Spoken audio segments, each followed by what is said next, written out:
Good morning and welcome to the Morning Spotlight Podcast. I'm your host, Mike Ham, coming to you as always from the Spotlight Studios in Morristown, New Jersey. Special guest today, she is a professional speaker, author, businesswoman, a master storyteller, and an accomplished artist.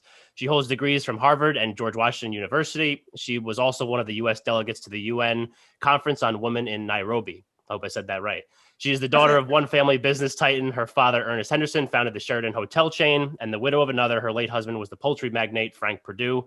She's an accomplished businesswoman in her own right, as she started the family wine grape business and now one of the larger suppliers of wine grapes in California. She is Mitzi Perdue. Mitzi, welcome.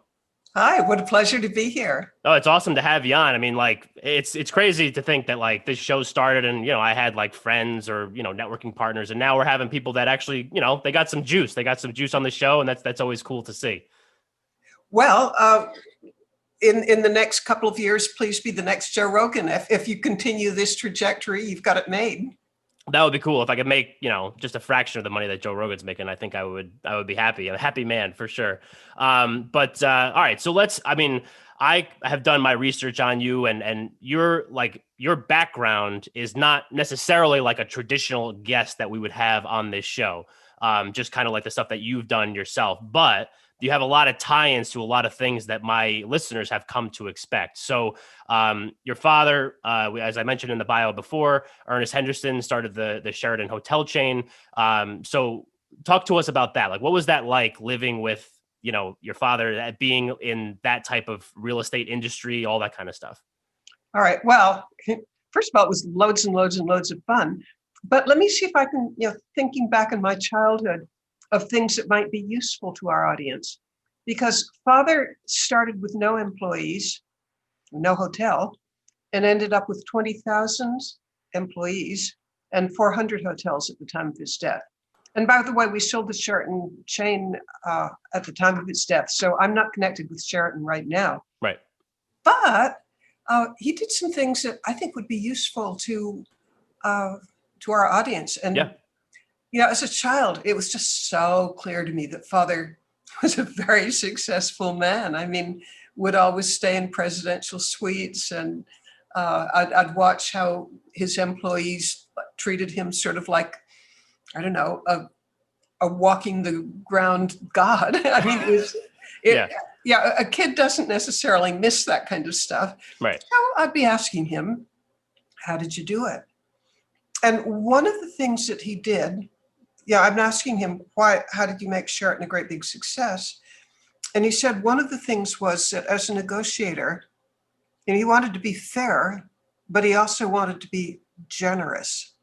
And he said it was his practice when he's in a negotiation, say to buy a new hotel or a chain of hotels, always to be generous, never to be a shark. And I asked him, why? Isn't it a better strategy to get the most that you can out of negotiating? I mean, that's kind of how I thought it worked. That's what I would think, right? His answer was no. And okay, why on earth would it not be the best thing in the world to get everything you can from a negotiation, the lowest price, everything? Yeah. But here was his answer. He said that a huge part of the growth of the Sheraton Hotel chain came about because he had a reputation of being a generous negotiator, that he would always leave stuff on the table, that he didn't have to. Right. Now, how can that be an advantage? He said on any individual negotiation, he didn't come out as well as he could. But by having a reputation of being somebody who would absolutely treat you fairly, who wasn't a shark, who was going to leave stuff on the table that would be good for you, that meant that he was almost universally the first choice when a good piece of property came up for sale. Right. And as an example of how this would work, imagine I'm being hypothetical, but imagine you're an 80-year-old widow, maybe 70-year-olds. But this is an imaginary case that reflects reality. Yeah. All right, you are a 70-year-old widow. Your husband built the hotel, ran it, left you with the hotel because now you're widowed. You go to your lawyer and say, I can't run this thing myself. I'm not in good enough health. I don't have these skills and the ability. I want to sell. Mr. Lawyer, sell it for me. well, Mr. Lawyer or Ms. Lawyer is going to look around for where you're going to get the best deal. And that meant over and over again, as my father told me this, Right. that he would get the first choice of the most prime properties because your lawyer tells you, hey, Henderson's going to treat you fairly. Yeah. Right. Is, Exactly. is that not a cool approach? I mean, Yeah, I think it's great. I mean, because it just like to me, it's just a matter of like because I think the next question that I'm going to ask kind of ties into that. Just kind of like once he actually did buy that hotel, like how he treated the employees, because I was reading that and I find that really interesting. But I think it just kind of shows like the type of person that he is, and I think that like building that reputation, I think is key because it's like the saying, your reputation precedes you. So if you're a guy that's going to come in and just go scorched earth and try to get everything you can, like who's going to want to do business with you? I mean, like that's networking. That's a great lesson to learn from something like that. So I do want to ask about that. Like, so when he would buy these hotels, like one of the things I said that I found interesting was, because usually if somebody buys something like that, they're going to try to cut as much cost as they possibly can. But he kind of went the other way. Right. absolutely. Absolutely. Yeah. And again, I know this because I'd ask him. And again, I was asking him because I just had an intense curiosity of how you go from almost nothing to 400 hotels, 20,000 employees. Right. And so he told me that the Sheraton Hotel chain began at the height of the Great Depression. I think we're talking 1933, 1934, 1935. During that period, or actually for most of the 1930s, nobody wanted to buy hotels because nobody could, keep them afloat. Right. It was just a fast one-way ticket to bankruptcy to own a hotel. And it's kind of obvious why that would be so, because the traveling public wasn't traveling. And it's kind of a little bit like COVID-19. Yeah. Well, Father saw this as just an extraordinary opportunity, not only to buy a hotel, at like 10 cents in the dollar. Yeah. But it was also his chance to kind of express his theories of, I'm not going to say management, maybe human relations or Right. human resources. Yeah. Because he was a huge student of what made people tick. And he told me that anytime that he ever bought a hotel, the first day when he took possession, he would invite all the employees, hundreds and hundreds and hundreds of them, into the ballroom of the hotel. And he told me that he knew ahead of time, before he opened his mouth, these people are trooping in and they're meeting the new owner.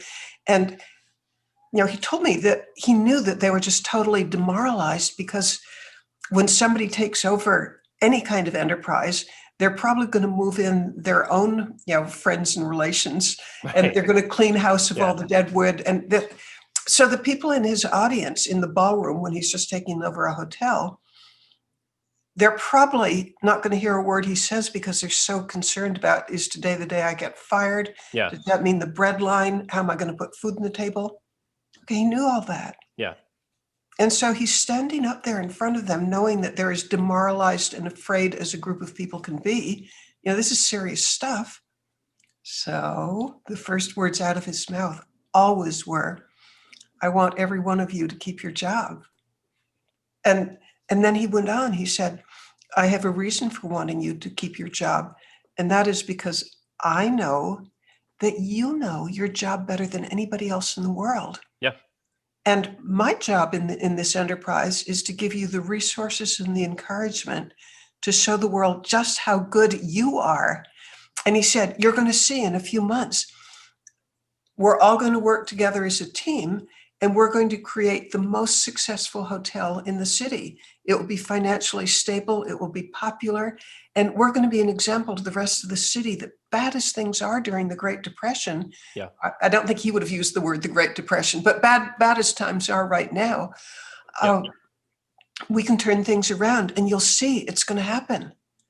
And, imagine how you must feel if, before you were terrified that you weren't sure you could put food on the table. Yeah. To instead, here's somebody who believes in you, somebody who's encouraging you and going to give you the resources to be the best person you can be. Yeah.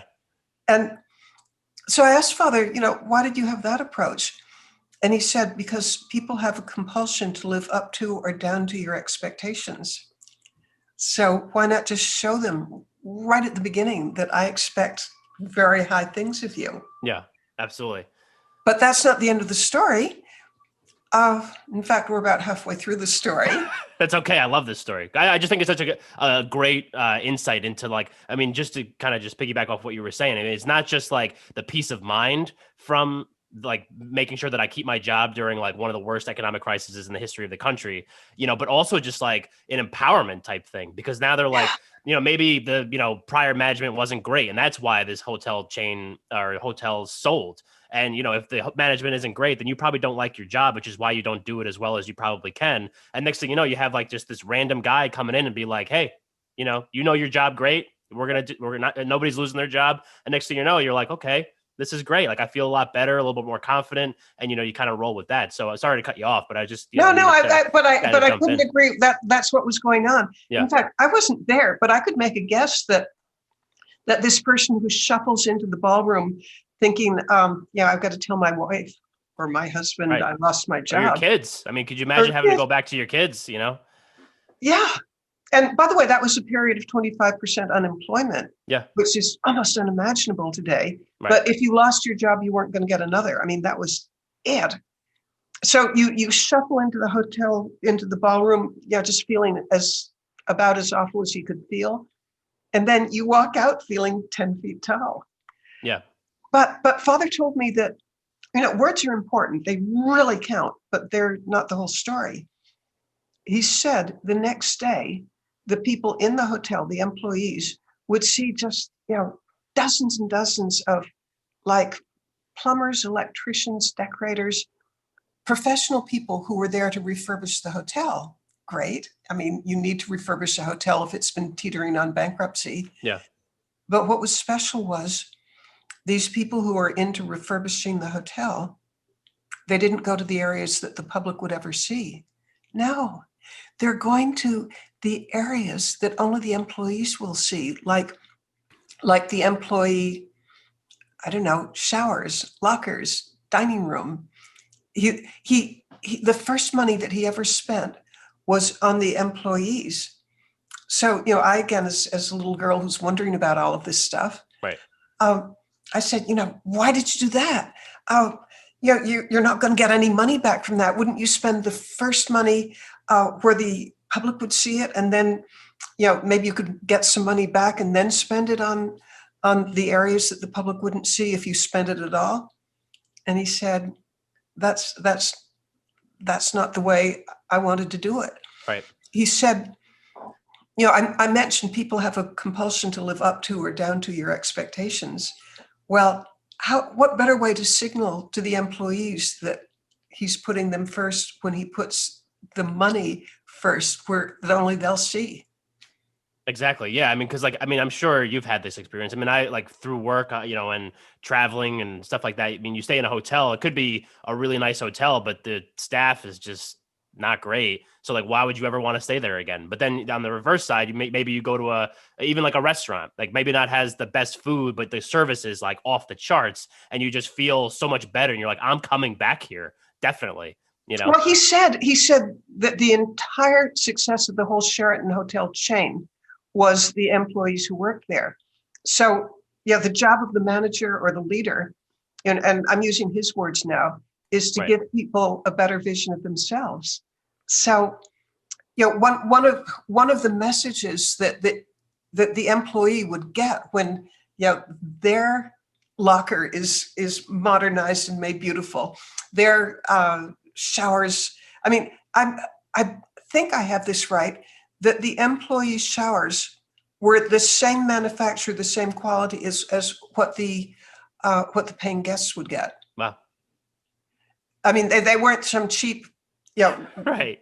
get away with as little as you can. Like a hose. They were quality. Yeah. In fact, there was a decorator, her name was Mary Kennedy, who was with Father pretty much for, his whole lifetime in the right. hotel business. It was Mary Kennedy, the chief designer, who would be designing the rooms that the paying public would see. Her first job was to make the employee areas as good as she could. Yeah. And so you mentioned that. I'm just as like a sidebar. So you mentioned Mary Kennedy and how she was, the decorator and all that. Did he have like, a team of people that he would take from hotel to hotel and kind of just like they knew what the vision was and they were kind of behind him 100%, like knew what needed to get done. Because I feel like it's at a certain point, it's probably like almost like a cookie cutter approach in a way, or no? I would say in a way, yes, but Yeah. not completely, because Father was a big believer that I don't know if it's the St. Charles Hotel in New Orleans, it's going to be very different from a hotel in Vermont. Sure. Yeah. So he recognized that, but I think there was the cookie cutter aspect in the sense that that you use good design and and that you put employees first. Right. Like the game plan going in, I guess, would be similar. Yeah. And obviously the design. And you know something cool, by the time he had his third hotel, he recognized, I'm a businessman. I'm something of a nerd. I don't know anything about decorating. So how did he pick the best decorator? And I just thought this was so clever. But in Boston, I think it was called the Sheraton Plaza or Copley Sheraton or something back then. It's no longer a Sheraton. Yep. But one of the first hotels that he bought, it was a large one. I bet it had hundreds of rooms. He created a contest in which he gave like 10 decorators a budget sufficient to do one room. And then he invited, the traveling public and, trendsetters, tastemakers from the Boston area to come through and vote on which was the best. Yeah. It's like a old school influencer. You have social media influencers now. That's basically like what he was doing. He was ahead of his time. Yeah. I mean, how clever of somebody who he didn't have any background in decorating, but he found a way to pick the best. And now clearly Mary Kennedy was good, because I don't think Sheraton would have flourished if her designs weren't good. Yeah, absolutely. All right, so we're gonna move off of the Sheraton Hotel chain. We're gonna move on to so Perdue Chicken. Obviously, that's your last name right now. I mean, your late husband was Frank Perdue, who started or I guess his parents, right, started the Perdue Chicken Farms. So take us through how'd you meet Frank? How'd you take us through the early stages of that relationship, because we're gonna tie all this together at the end, I promise. But take us through that. Okay, I was living in California and I was growing rice, and in case you think you didn't hear me right, I meant rice, the stuff that you'd eat with chopsticks. Yeah. Okay, so I was growing rice in Northern California and loving it. But I came to Washington, D.C. for a party, and Frank Perdue was there. And I had to leave early, and he arrived late, so we only overlapped by 10 minutes. But the relationship took. It was sort of like some enchanted evening where you just meet somebody and it was right. Right. And the first 5 minutes, we rapidly discovered that we were both divorced. And so the first 5 minutes, we're talking about how we would never remarry because our previous marriages had been really unhappy. Right. Although I want to be fair to Frank, his first wife, it was a happy marriage. But he had a second marriage, which was basically nightmare. Yeah. And so he wasn't in a hurry to remarry. Anyway, we were agreeing that we would never, ever remarry. And we agreed why, because we'd never trust anybody again. And then Frank looked down at me and he said, "But I believe I could trust you." And I looked up at him and I said, "I believe I could trust you." And we decided to marry. And in the next 5 minutes, we're talking about what our marriage would be like. It would be supportive and not competitive. And it would be, would be there for each other for the good times and the bad. And that's exactly how it turned out. Yeah. So take us through. So now you're married to Frank, and he obviously has this chicken farm, right? So you're a rice farmer. He's a chicken farmer. And I literally just had chicken and rice for dinner last night. Good man. I like you. I knew I liked you. So take us through, you obviously grew up watching your father run a business, and now you're alongside Frank and he's running a business. So take us through what that was like. Did you see similarities there? Did he do things differently or maybe better, or take us through some stuff that you saw with that? Well, it to me, it's an amazing coincidence, but Frank had a huge amount of characteristics that would have applied to my father. Right. The biggest one is people first. I mean, Frank had more people skills he was known as a tough man, and he was tough. But on the other hand, All right, here's the kind of thing that I'd see him do. I had the huge privilege, and I loved it, of often being allowed to accompany him on trips or going through factories. And say if he's going through a chicken plant, the number of people he knew by name was just astonishing. I could make a bet that he knew many thousands of names. And if we're going through a chicken plant,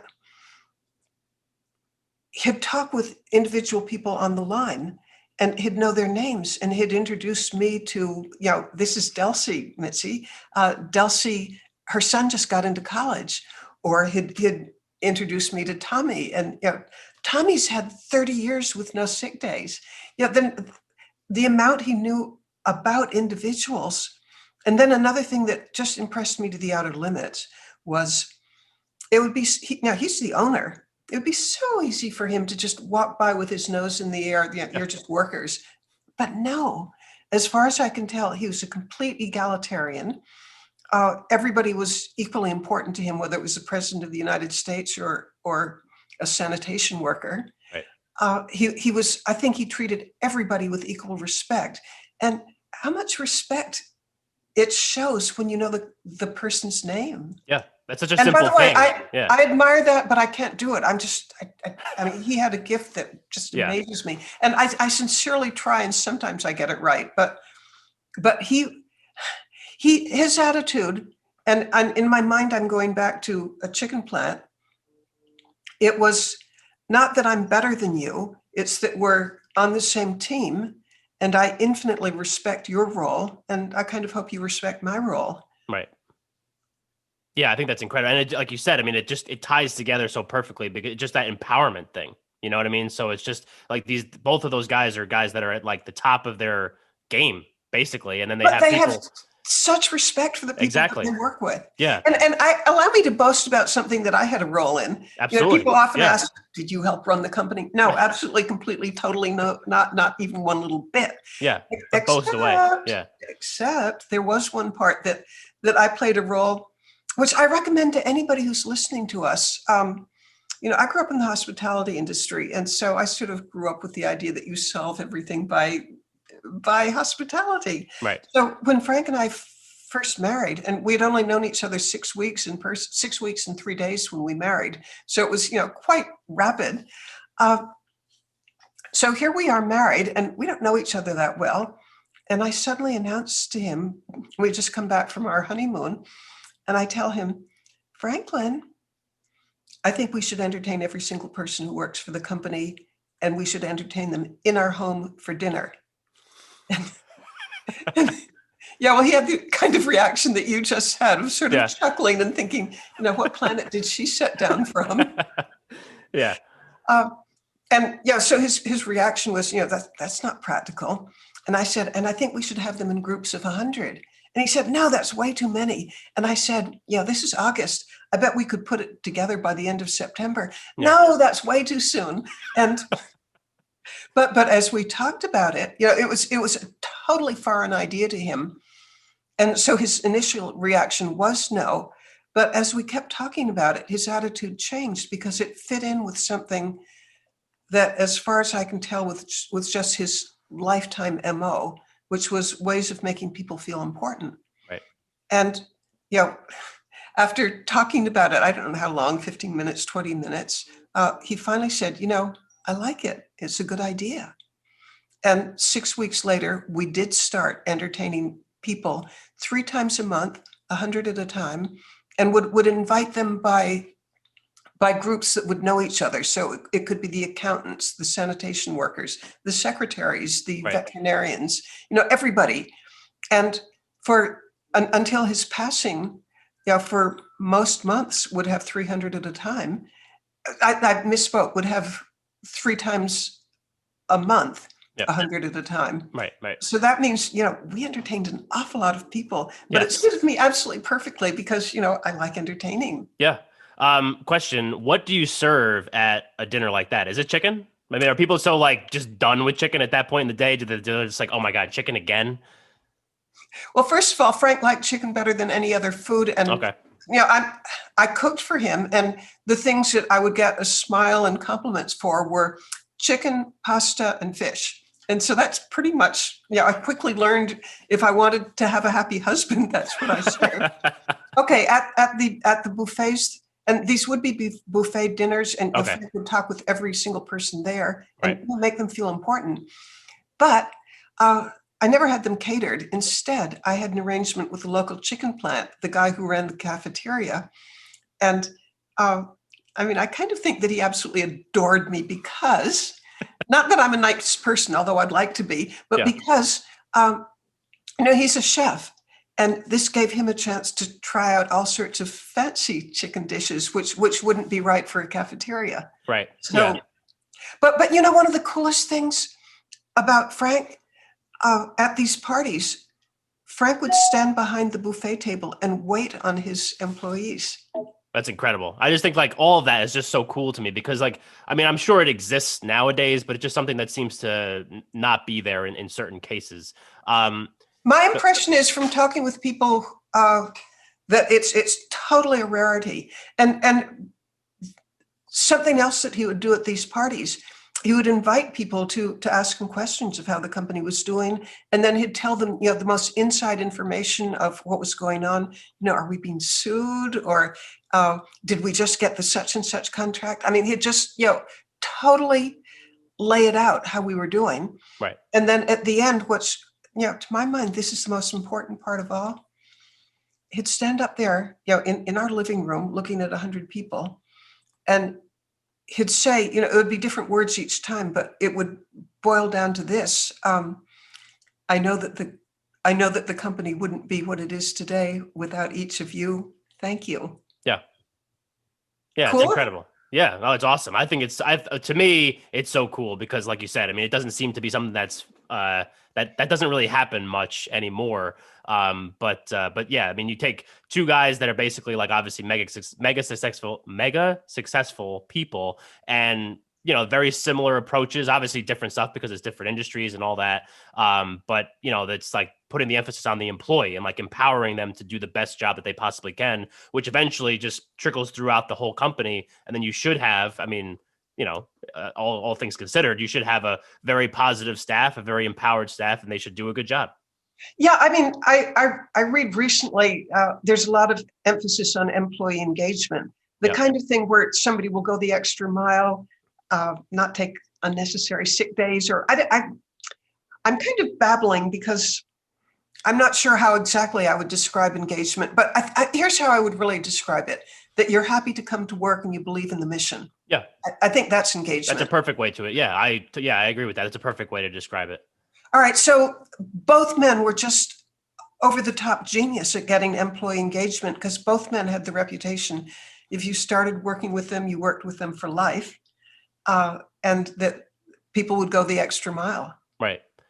So just kind of building off of that. So, obviously, like we said, you have your father, Frank, obviously very successful people. You are successful in your own right. So one of the things that as I was going through your site, and I don't know why it stood out to me, but I was reading, what does it mean to eat a live frog every morning? It's the answer to life. Okay. I won't say anything more. Now people just have to wonder and guess what in God's name did Mitzi mean by saying that eating a live frog is the secret to life. Yeah. Shall I break down and tell, or shall I just keep it a secret? I think we share it because obviously, like this is the biggest show. Right. Yeah. I think we just give it to them because they're going to be in such suspense, Okay. If you insist, I'll do it. Okay. Seriously. This is a thought that I believe started with Mark Twain. And Mark Twain said, if your job requires eating a live frog every day, then eat it the first thing in the morning. And he said the reason why is because that way it's not hanging over you all day and you got a great feeling of accomplishment. So in my own life, I make a huge effort to whatever's the most difficult thing that's facing me, to do it right off. And you'd be astonished about the number of things that you get done in the course of a year because you didn't just keep putting them off. Right. So I think it's just, I'm with Mark Twain that if you've got to eat a live frog, eat it first thing in the morning. Yeah. It's like the Band-Aid, just rip the Band-Aid right off. Yeah. Yeah. Are there any other tips that you think, obviously, like I said, you have these mega successful people. Are there any other tips that you think that maybe we didn't touch on as we were going through them that are relevant to maybe a young entrepreneur today? Well, yes. And I'm going to talk about home life now because, what good does it do to be an absolute raging success if you're not a good parent or a good spouse? Yep. And both men put just extraordinary effort into child rearing, and I'm not that sure how my father was with my mother because I wasn't observing that, but I can tell you that Frank, he was just my hero for how sort of sensitive he was to what I needed to flourish. Right. And I'll give you just a total example. Frank was known as being, one of the toughest men around.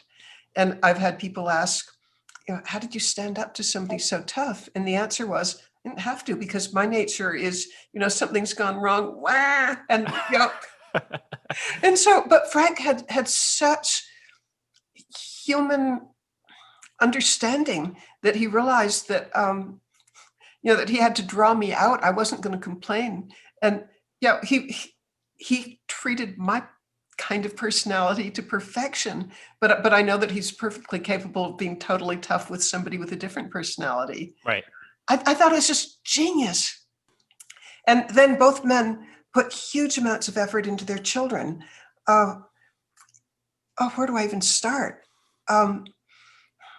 Frank didn't want, or neither Frank nor my father wanted to have children who grew up with rich man's disease. Yep. So, like in my case, as a child, whatever I wanted, father's attitude was always earn it.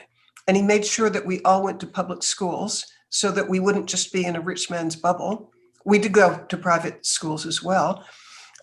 In the case of Frank, to this day, I believe that his children go, and I can't be certain of this, but from what I've seen, that they go economy class. In my own case, I certainly go economy class, and I use buses and subways. The idea is,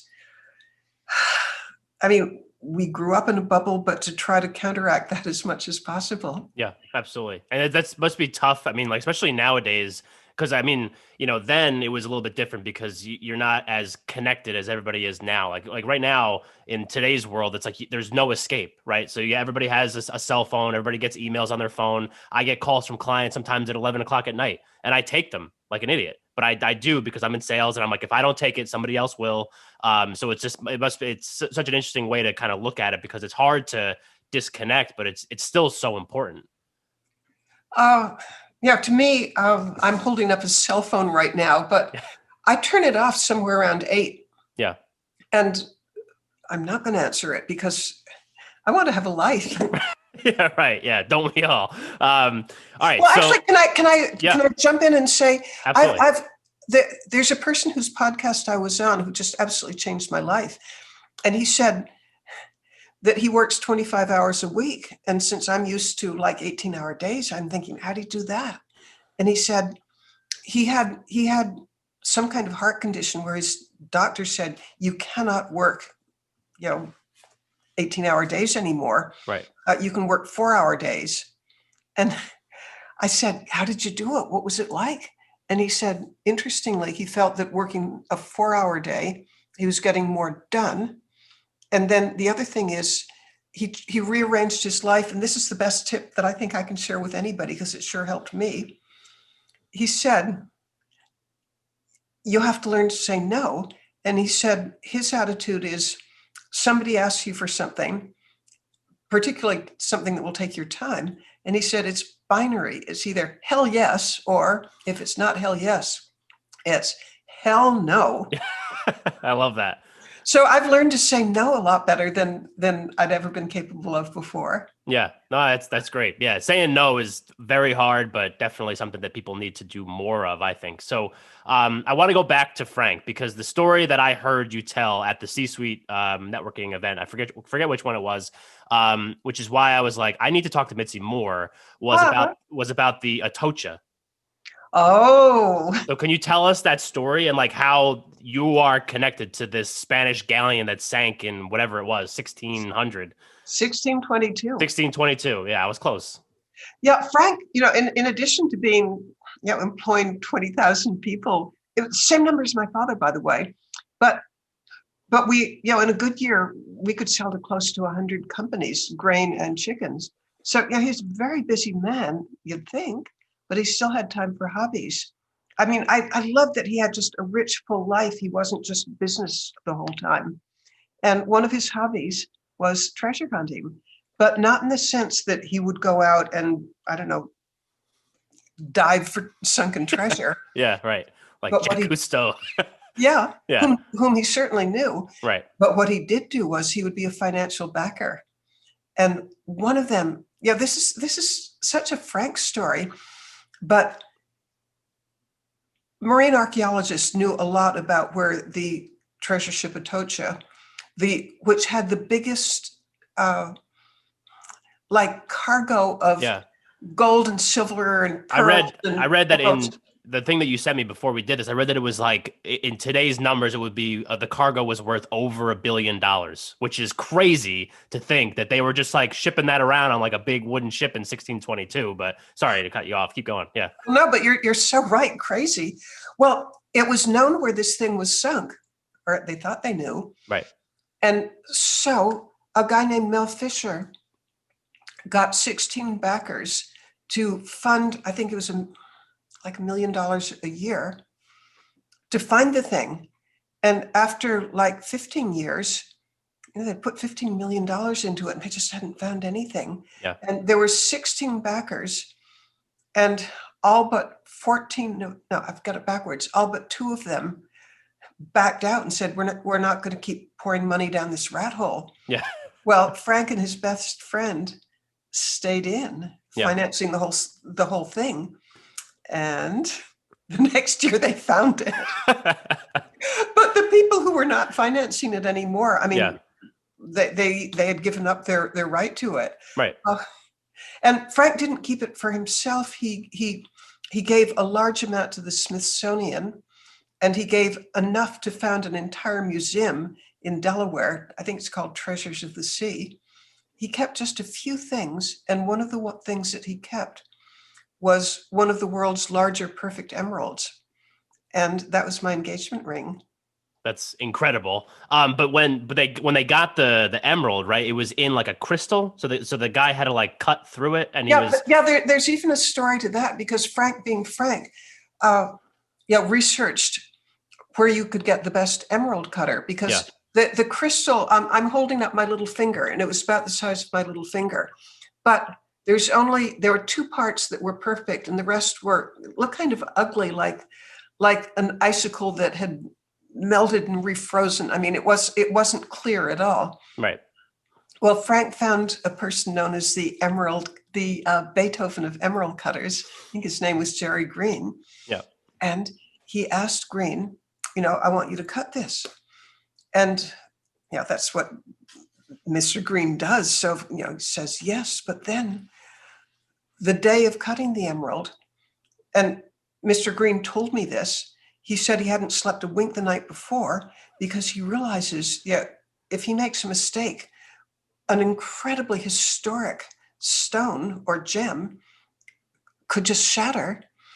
And then on top of that, the thing had been I think it's like in 350 feet of water, which is, immense pressure for 400 years. And they didn't know, Jerry Green didn't know, if you're cutting an emerald and it's been, there are pockets of air inside and you are cutting, it might just shatter. Right. And so he called up, first of all, he told me that he was wearing a white lab coat, and that his armpits had 4-inch stains of sweat because he was so nervous. Yeah. And finally, and this is after not sleeping the night before, and he called up Frank and he said, I don't want to do this. I just can't do this. And Frank told him, pretend it's just like any other emerald. I want to bring out the beauty that comes from from taking away the ugly, cracks and fissures and milky-like look of the thing. Right. And so it all worked out. The emerald is perfect, and people who look at it are just amazed. That is incredible. I mean, just like to think that it was under, like you said, under 350 feet, however much of water for that long. And then, he just Yeah, I mean, nobody knew what that amount of pressure does to the that amount of pressure and time, what it would do to the structure of a crystal. Yeah. Right. And isn't it crazy that I know that they, for 300 or 400 years, whatever it is, that it's been under the sea, basically. And it's just been there. And then all of a sudden, now they look for it. That's the whole story I thought was just so incredible that that could something like that could even exist, because I feel like stuff like that, I mean, they find stuff all the time, but they finally found it and got all the stuff up. The whole story, if you don't know the story, I would encourage you to go out, and obviously not you, Misty, but everybody listening, to go out and research that, because it's just, the whole story is incredible. Well, let me add one more bit of the history of the thing. Since the ship, what you saw was written probably 12 years ago. Right. And at that time, the estimate was that it was worth $1 billion. I've heard the estimates raised today that cargo in today's money would be closer to $2 billion. Wow. But now, some context. During that time, we're talking 1622, Spain was like the world superpower. It had the largest court, how about influence? Because it was just so darn rich, because all this money was flowing in. Yeah. But when the treasure ship sank, King, I'm not sure which one it was, King Philip IV, perhaps? Yeah. Whoever it was, he couldn't pay his debtors. And so the bankers who were giving him credit, counting on $1 billion or $2 billion infusion into the royal purse, said, we won't loan you any more money. And that began, Spain was the world superpower. In a matter of years, that just started a vicious cycle where they couldn't pay their debts, they couldn't keep their army afloat. It left off being the world superpower just because that one ship sank. Right. Literally changed the course of human history just because one ship goes down with so much stuff on it. Okay, we're like 5 minutes out from when I know you have a hard out. So we're going to try to, not rush through the end of this, but there's the Atocha is important now for you because it is helping you finance a cause that you feel very strongly about. So can you talk to us a little bit about that? Okay, the Atocha connection, and how I'm 79 years old. I want to spend the rest of my years combating human trafficking, which I think is the worst atrocity that takes place on earth, because human trafficking, the stories I know of behind that, like a 12-year-old girl who's raped 12 times a night, 365 times a year, and whose life expectancy is less than 7 years because she's going to die of an overdose, or she might even be killed for her organs. I mean, you just don't get more evil than that. Right. And when I began learning about human trafficking, I wanted to do something, but I don't have any ability to rescue people, or I don't have the psychology knowledge to help bring them back to a normal life. Right. But what I could do was fundraising and awareness raising. And the awareness raising that I'm doing right now, originally I had planned to have a fantastic auction, and there's an auction house in New York who agreed that they would forego their normal commission for the sake of combating human trafficking. Right. And gifts began to pour in, just amazing gifts, usually over $1 million. The biggest one is a 69-carat ruby that a man from Taiwan who hates human trafficking, he donated a nearly 70-carat ruby. Yeah. And to give you a feeling of how big that is, I'm holding up here a 5-carat ruby. Can you imagine a 69-carat ruby? Yeah. I mean it makes you think of a golf ball. It's so big. Yeah. But because of COVID-19, we are, that's on hold because you can't get the super high prices when when the financial situation isn't in good shape. Right. So instead, we're doing something else. And if any of our listeners has contacts for this, there's an organization it's in 47 different countries, and its specialty is finding money laundering. Well, human trafficking is $150 billion a year industry. And if we could use people with extreme expertise in like the dark web and artificial intelligence, if we could get to the bank accounts of the bad guys and freeze them, we could take away some of the incentive for human trafficking. Excellent. And so that's what I'm just totally involved with now. And then one other thing, which will take about maybe 30 seconds, I'm inviting people to, the Rosie the Riveter? Yeah. Well, this is Rosie the Liberator. And you're seeing me now wearing a red polka dot bandana. And I'm inviting people, men or women, to strike the Rosie the Liberator pose. And they don't have to have a bandana. That's just a plus. Yeah. But for the purpose of raising awareness against human trafficking, write or put this up on social media, a selfie that you took, and have the hashtag win this fight. And then give $5 to an anti-trafficking organization of your choice and challenge two other people to do the same. Absolutely. And then the very best is get hold of me. And the way to do that is text WTF. And yeah, I know what that sounds like. And I'm proud of it. Yeah, love it. Well, it's the correct response to human trafficking. Right. So text WTF to 51555. And that's my my signal that we have to stop, because I do have a hard stop. That's all right. Yeah. All right. So I will make sure that all that stuff we put in the notes or everything like that. I mean, we didn't get a chance to do the closing segment, which is totally fine because there's just so much stuff packed into that episode. And then I will make sure that the Morning Spotlight, at the very least, does, puts that on social media, the Rosie the Riveter. Or Ronnie. And by the way, I want Rusty the Riveter too. Rusty, so, yeah. I didn't know if it was Ronnie or Rosie. I want you to strike a pose. I'm going to be looking for you. Absolutely, absolutely. Mitzi, thank you so much for doing this. And everybody else, thanks for listening. We'll catch you next time. Okay, well, I've loved being on. Thank you so much. Absolutely.